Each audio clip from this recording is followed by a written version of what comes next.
I want to thank you for checking out and downloading the WordPress Virtual Appliance. On this page, we do ask for your donation, and if you would like to, any denominational amount from $1 to whatever you think you can give is acceptable to us. Now, that being said, if you don't or can't pay, we understand. To help us keep the project going, though, we would like to ask for your help with a donation. However, at the bottom there is a skip opportunity to where you can just bypass the donation and go straight to downloading the file that we're going to show you, which is the virtual appliance in this video. Okay, so let's dig in and talk about some requirements and working knowledge as it relates to this project. First thing, we expect that you have a static public IP from your internet service provider. And if you're using a DHCP address from your ISP, then you'll need to understand how to do dynamic update IP configurations with that. If that doesn't make any sense to you, or you don't know how to take a dynamic DHCP address from your ISP and associate it with a real world domain name, not one of these fake domains that do this dynamic updating, but we're talking a real domain name and updating it as it updates from your ISP. If you're not sure how to do all of that, I have a class on Udemy. I'll put a link to that course on Udemy in the description below on YouTube. So just click through to the YouTube channel where we've got the description, and that will be there as well.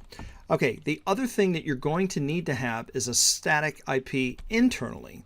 And this IP needs to be in the range of your current network that the host PC or server is connected to. And the host PC again means a PC or server where you have Oracle VirtualBox installed, or VMware installed, or Hyper-V. And this video is going to focus 100% on the Oracle VirtualBox, but I will digress slightly to show you how you can re-export the hard drive disk file that is in this virtual appliance and export it so that it will work and be natively supported in both VMware and Hyper-V. The next thing you need to understand is Nat and Port Forwarding, and NAT is nothing more than translating a public IP address into a private one. So if you know how to do that, that's great. And or you need to know how to do port forwarding or port mapping, which the ports that we're going to be using in this video are port 10,000, port 80, port 443, and 53. 10,000 is what is being used by Virtualmin, and port 80 is what you need for a website, and 443 is for the SSL or secure version of that website, and port number 53 is for DNS. Okay, now as it relates to the virtual machine as it is configured by default, you need to have 2 available cores on your machine to assign to the virtual machine, and you need to have at least 4 gigabytes of RAM to spare. You can modify the virtual machine on import, and I'll show you how to do that in Oracle VirtualBox. And you can upsize or downsize the machine in any way you see fit. So let's dig in and let's talk about Oracle VirtualBox. So go to Google and or your search engine, type in VirtualBox. You should be able to get to this listing similar to this. If not, just go to virtualbox.org, and when you do, there's a big honking button. Click it and then pick whatever platform that you're on and download the appropriate package for that. After that, I'll assume you know how to install software on your machine, and so there you go. Here is Oracle VirtualBox. And so to begin, all you need to do is to download, if you haven't already, the WordPress Appliance, which is this OVA file. And if you double click on it, it will open Oracle VirtualBox, and it will also open the Import Virtual Appliance wizard. Now, you can also double click into the CPU and double click into the RAM to scale it up or scale it down. But as per the previous slide on the PowerPoint that I just showed you, we do have 2 CPU cores and 4 gigabytes of RAM. All you have to do is choose import after you've made any adjustments that you felt as if you wanted to make, and you'll be fine. Or just, we suggest you leave it at good to go, because this really is minimum basic specifications. You can get away with 1 CPU and you can get away with 2 gigs of RAM if you're going to host a single site. Okay, if you start going more than 1 site, you might start seeing some performance degradation, and then you also may see you know, the site just come to a screeching, sliming halt after you get to maybe 5 or 10 hosts on there, depending on how busy they are. Now, I mean, you could actually have 100 sites on the server, but if they're getting very little to no traffic, then, you know, that's not a big deal. But if you got a, you know, a fair or a decent site and you got 10 or 20 of these things going, if you don't have this requirement, then, you know, you're probably going to be definitely on the lighter side. All right, so just go ahead and click import, and this should take on, well, on my machine, it only takes about 30 seconds to 40 seconds. On a slower machine with a spinning hard drive, because I use an NVMe solid state hard drive, not a SATA drive, but an NVMe solid state. Looks like a memory chip. Anyway, if you have a spin disk drive, it should take about no longer than 5 minutes. But in any event, here you go, and now you'll see that we have the virtual appliance installed. So we've got Oracle VirtualBox, we've got this thing ready to go. I should just be able to turn it on, but I told you I would digress to show you under the File menu, there's a thing called Virtual Media Manager. Okay, so here's all of the VDI disks, or the hard drive to the virtual machine. This is the WordPress Appliance one. Go ahead and select it, and then choose Copy. And when you choose Copy, you can copy the file over to any of the 3 of these formats. So the VDI is the native internal Oracle VirtualBox format. If you were going to be using Hyper-V, then you would want to choose the VHD format. And for VMware, you'll want to choose the VDMK format. In any event, that is how you get to convert the disk over to another virtual appliance hosting platform. And then, of course, you will have to build out the machine on that platform, as you know how to already do. The next thing, and again, for the rest of the video, we're going to focus on Oracle VirtualBox. This has come a long way, guys. So if this is your second or third visit to Oracle VirtualBox, you haven't used it in a while, it's, to me, is just as powerful as Hyper-V. On the Windows 10 machine. So I'm not talking about Hyper-V maybe on a real server. I'm talking about Hyper-V as it relates to, you know, what you would get on a Windows 10 machine. And as a platform, here's one of the reasons why. Under the Start menu, normally just start the machine by clicking it. But as soon as you do that, it attaches a console window to that, and when you close the console window down, you don't have any other choice other than to suspend or shut the virtual machine down. Well, you don't want to do that. You want to leave it running, but you don't necessarily want a window either. So to get around that, or to change that, go to Headless Start. So when you do that, the machine will start up, and in the preview window, you'll see that it's starting up.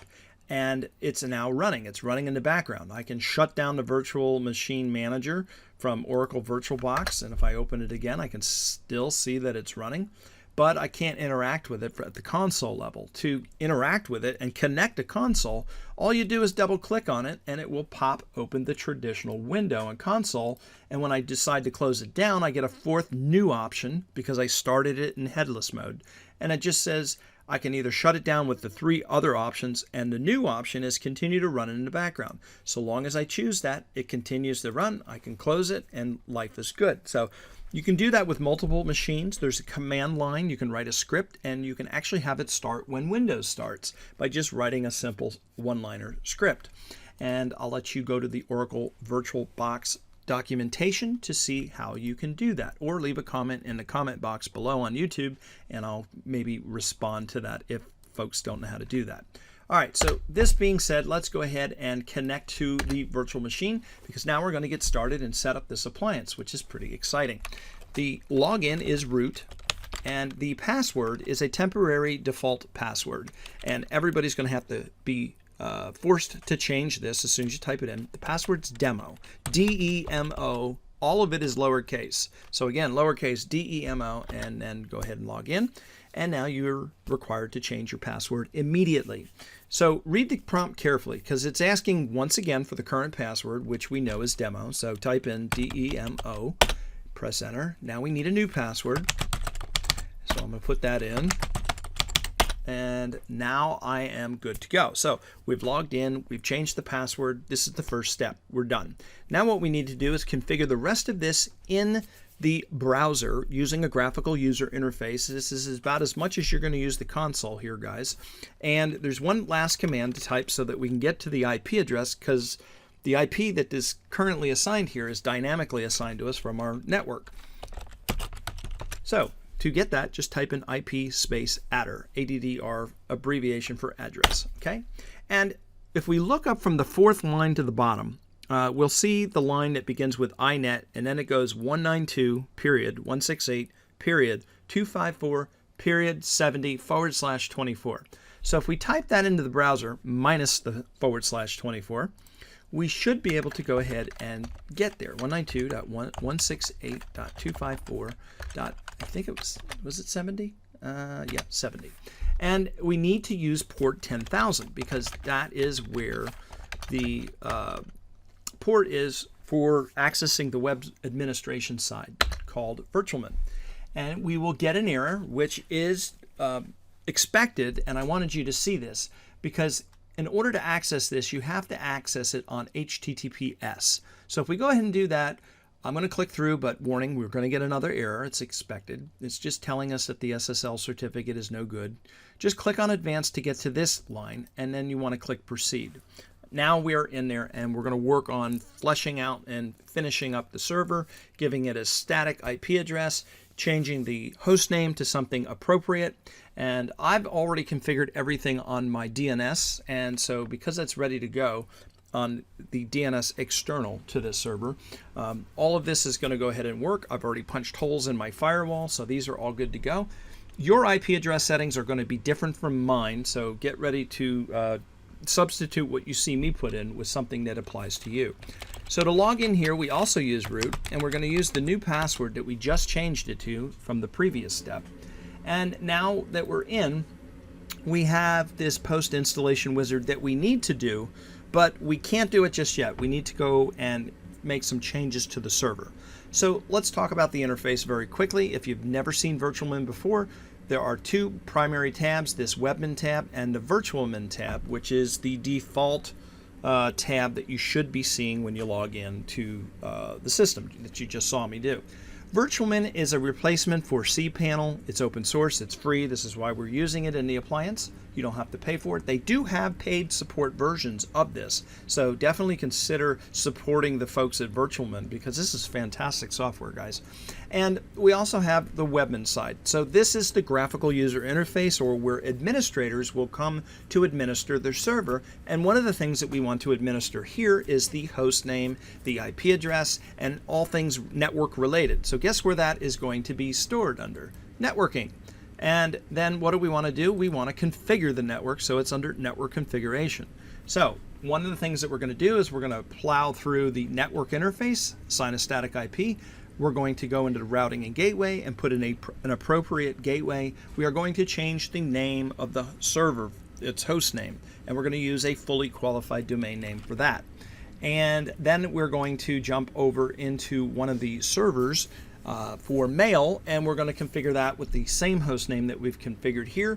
So our mail server, our web server, and our regular server all is going to be working from the generic default, installation that we have here.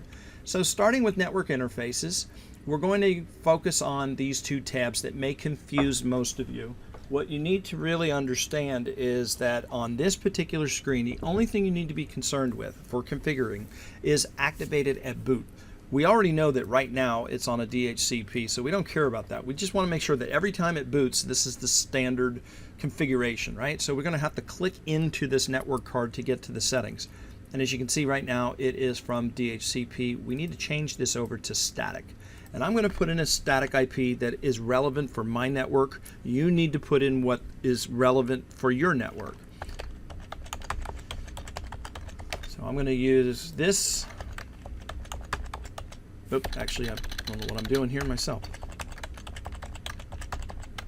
If none of the numbers that I'm putting in here makes any sense to you at all, that's probably a good indication that this course and this appliance is too advanced for you, and that you probably either need to get with your network administrator to get the information here, or have him figure and fill this out, or her, and then also make sure that you have somebody there that can kind of help guide you through this. Otherwise, maybe you're learning. So that's what this is all about, and it's okay to mess it up because you can always just re-import the machine and do it again. All right, so I'm going to go ahead and make my settings save here, and then I'm going to click this little backup arrow here. Now if I get spun around or lost, I can always come to networking and network configuration, and I'll also get to this same screen. Alright, the next thing to do is routing and gateway. Same thing, boot time configuration and active. We don't care about active, we want to deal with the boot. And we want to decide what the default router is, and right now again it's DHCP. We don't want that, we want to do something static. So 192.168.254.254. Again, this is the setting as it applies to me.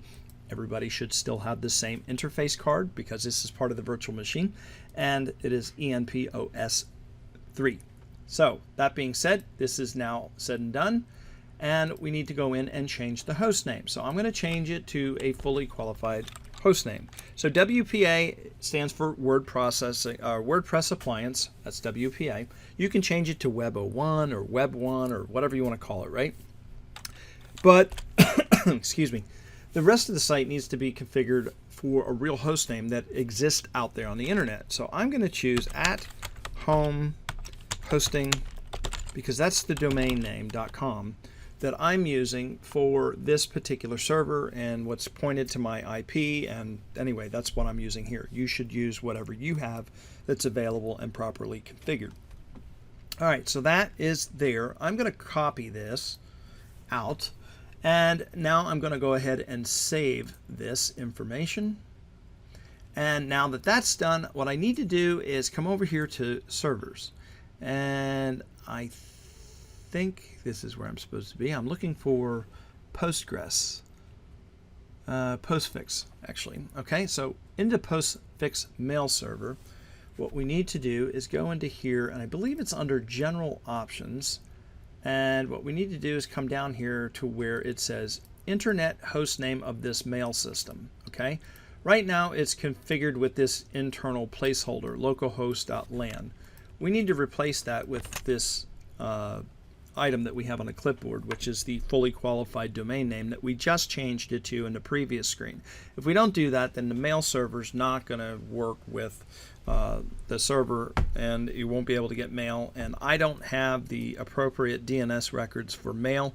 I actually don't suggest that you use the mail server in this, especially if you have a dynamic host IP. I'll explain why in just a little bit, because we're going to need to reboot the server. Well, first let's hit save and apply, and then we need to go ahead and reboot the server. And as it's rebooting, let's talk a little bit about the mail server. All right, so to reboot, we come under System and go to Boot Up and Shutdown. This is a very, very long page. Start to scroll to get to the handles, and we're going to scroll all the way to the bottom just to get to this Reboot System button, which is going to present us with another screen, and we need to once again click the Reboot System button.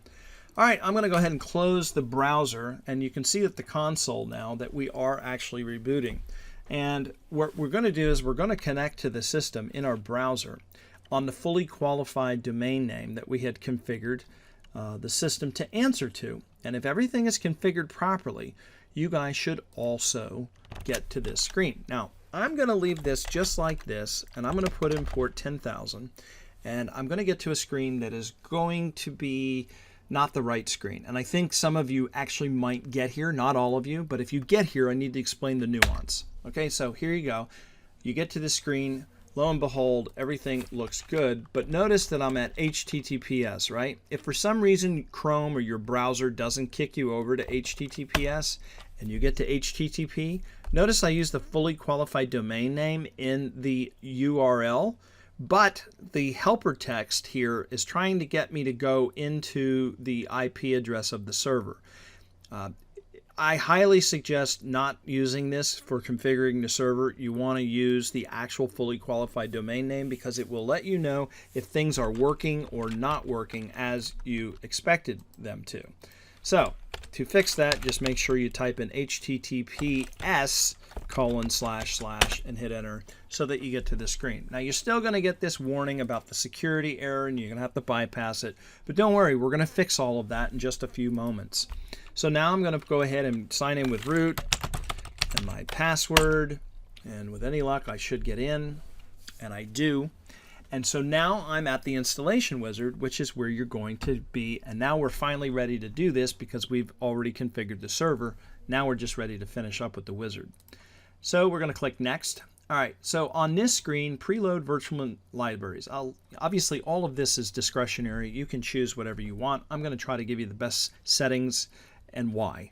The reason that I would choose no is because if you know, the only person that's going to benefit from this is one person, the administrator.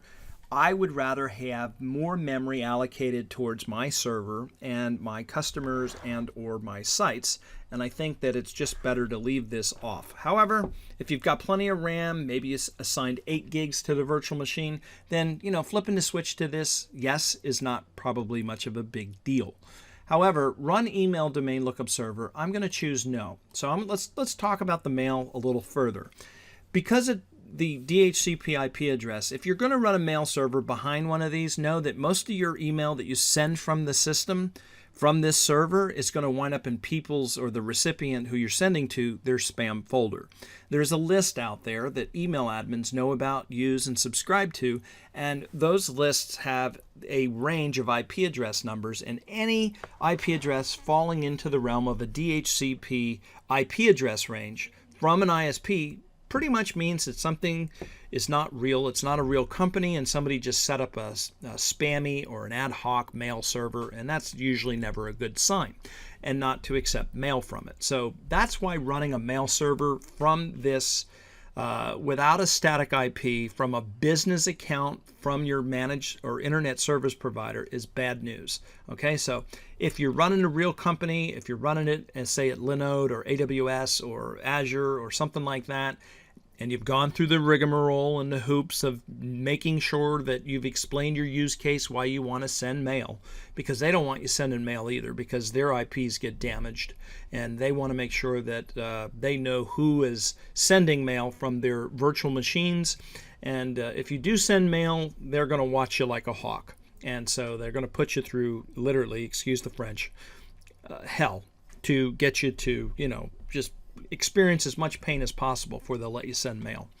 All right, so because of that, I would suggest G Suite, or you could use something like Office 365. As a matter of fact, SendGrid is another alternative where you can use them as the relay to send mail out of, which would help you a little bit. That's above and beyond the scope of this particular free course, so I'm not going to cover it here. In any event, I'm going to choose no here to both of these for the reasons we just covered. And in the next screen, we're going to get this email virus scanning with ClamV. Now, this is the flip side. This is email coming inbound and taking spam out of your inboxes for your mailboxes and for the people that you have mail accounts. So, because I'm suggesting to not run a mail server, I'm going to choose no, because I'm not going to. But if you are running a mail server and you do have email accounts, then you want to choose yes here. It is a pig. It's going to eat up almost 1 gigabyte of RAM. So something to consider with, again, running your mail server on one machine along with your websites. So that being said, let's click next. And this is the database configuration screen. This is perfect for 90+% of the people. If you need Postgres, you can turn it on. Otherwise, it's off by default, and MySQL MariaDB is there. So here, all you need to do is select everything, cut it out, paste it in. Then now it's on the clipboard. Now you can paste it to any other electronic password management system that you have. On this screen, all of you should leave it just the way that it is at default. If you know enough to change this, then go ahead and make the change, because you're changing it because you already know why you're going to make the change. But the majority of you should just leave it right here the way that it is. All right, and on the next one, we've got the fully qualified domain name. It's just going to go out to the internet, make sure that everything's well and good, and with any luck, it should come back to be just fine, because I think my DNS is configured right, and I just got confirmation I didn't get an error, so that is correct.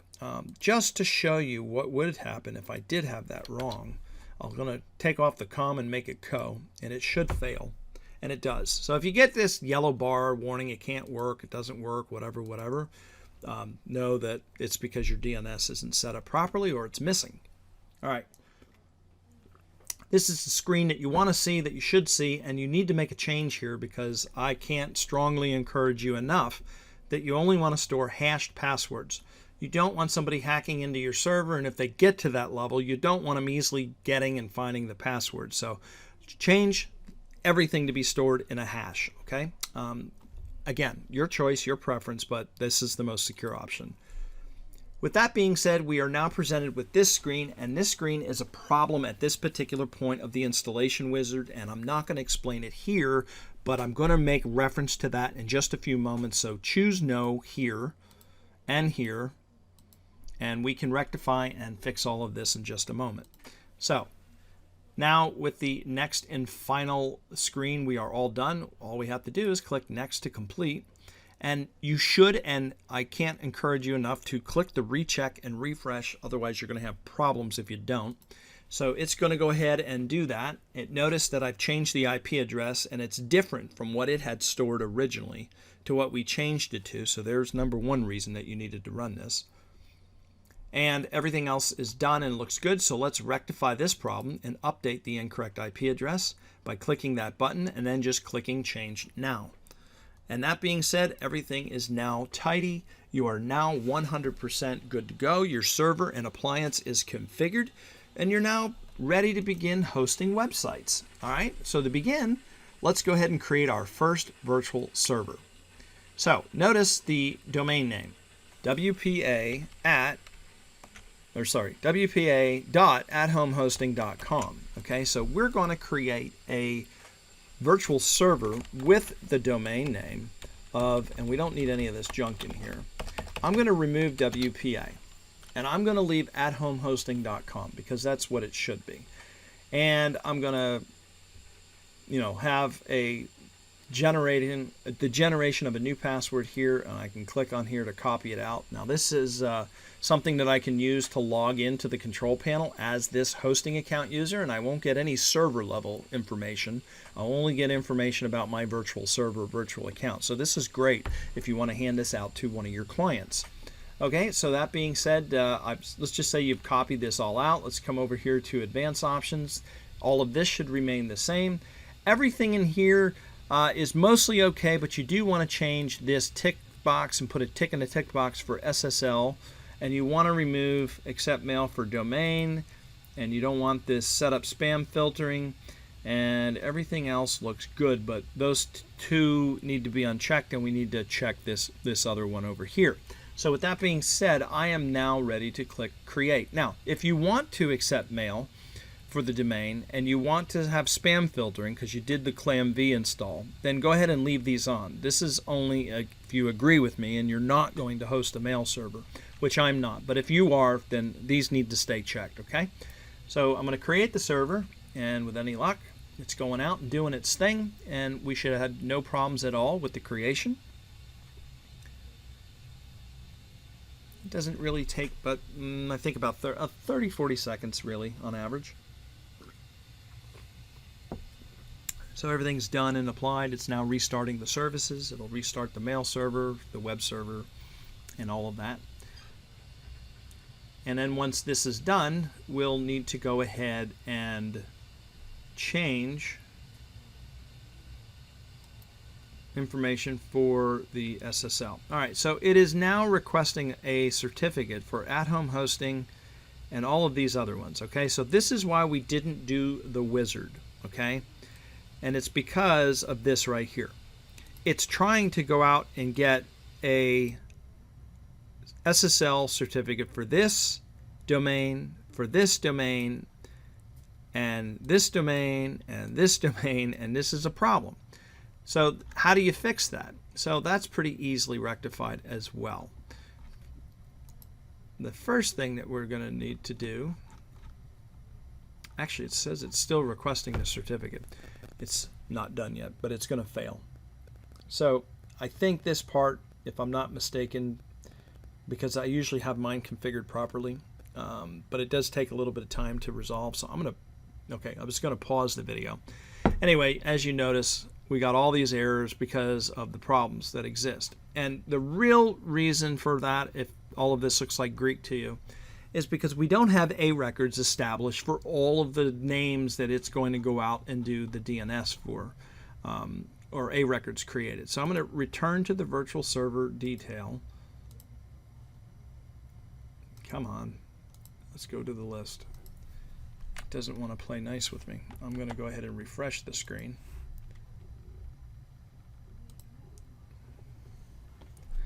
Okay, here we are. AtHomeHosting.com. It's here. Let's administer this, and let's go into the, I think it's under Server Configuration and SSL Certificate. So now let's go over to Let's Encrypt. All right, so now let's fix this. This is the default, the domains associated with the server. So here's there's two takeaways. Number one, when you create new domains or buy domains or get ready to host and configure domains, when you're configuring this, you want to make sure that you have the IP address to the server configured and matching the IP address of this server, or the static public IP. If you're going to have a dedicated static IP just for the domain, then you'll need to use that. But in any event, and then you need to have a www record and an admin and these are A records, okay? So www, admin, and webmail are all A records. And so I don't have any of that. What I do have and what I do want to create are SSL certificates for, and that's actually the password to the MySQL. I'm going to use this. We're going to do at-home hosting because I do have an appropriate record set up for this, and WPA, which is an A record at-home hosting like that. The www. I have a forwarding rule in DNS that anything that comes in to www, I just redirect it to the root of the site. So that's why I don't have an A record for that. But if I did, I would go ahead and also list this here. So here's the other takeaway, or the last takeaway. I'm only putting in the appropriate names that I have A records established for, okay? And because of that, it's going to work and we won't have any problems. And we'll give it just a few moments and we should have a success. And we're killing two birds with one stone. Number one, the website itself, at-home hosting, will get its own proper certificate. But in addition to that, we're also going to be able to use that certificate for our Virtualmin and Webmin interface, which is what you see here. That's why this says the connection's not secure. So this is going to rectify that problem as well. So how do you rectify that problem? Well, that's pretty easy. We come back over here to SSL certificates, and we come over here to this tab, Service Certificates. And we want to copy this SSL to Webmin. And now we're going to return. Whoop, let's do this again. We're already there. Server configurations, SSL. I clicked the wrong link. I went all the way back. We're going to copy this over to Userman. I'm going to return to the SSL certificate management and then click on this again. And we're copying this over. We don't need DevCont. We don't need postfix because we're not going to use it with mail. If you are using mail, then you would want to go ahead and copy that over for that then. All right, so we're going to use it for the Pro FTP, and that is all said and done. Okay, so this is good to go. So now at this point, Chrome is finicky and it's kind of a pain in the neck. I'm going to go ahead and close the browser. I'm going to relaunch the browser and wpa.https://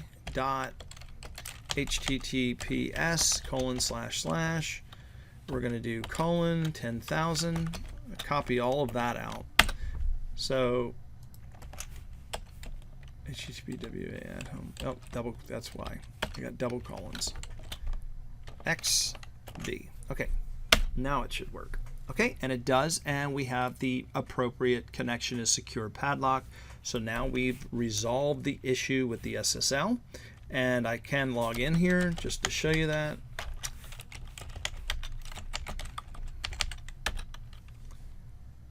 I am now in, and I should also be able to get to the main new site that I created. Oh, there we go, at-home hosting. So this is also secure with the SSL certificate, okay? So I've secured the back end, I've secured the front end, and now we have a website, and I can develop out a website for this or not. And this is what makes it the a WordPress appliance, because in addition to hosting WordPress, in all honesty, you can host anything. I mean, this is a web server, right? And so a database server, email server, this is an all kind of server. So it's more than just a WordPress appliance, it's a web hosting appliance. And so you might be asking, hey, well, how do we get WordPress on here? Well, all we do is come over to, again, under Virtualmin for the domain that we want to install WordPress on. We go to this install scripts option. And then here we're going to select next to WordPress. And now we're going to hit Show Install Options. Now there's a couple things you do want to change here. This is going to try to create a second new database. Well, you already have one. It's empty. So go ahead and use the first one that's empty. And the other thing is you don't want to install WordPress in the site in a WordPress directory. You want it at the root of the site. Like I want to be able to go to athomehosting.com and see a WordPress site. I don't want to have to put /WordPress. So that's why you need to change that here. So go ahead and do those changes and click Install Now, and once again confirm again by clicking Install Now. This script will run, and again it's usually about a minute, I think, for this thing to fully run. It's pretty quick, but it's not the quickest in the world. What it is doing is it's always going to go out to WordPress, and it's going to always pull down the latest version of WordPress at that particular time. And then it's going to do all of the back-end configuration. It's going to write the config file. It's going to connect it to the database.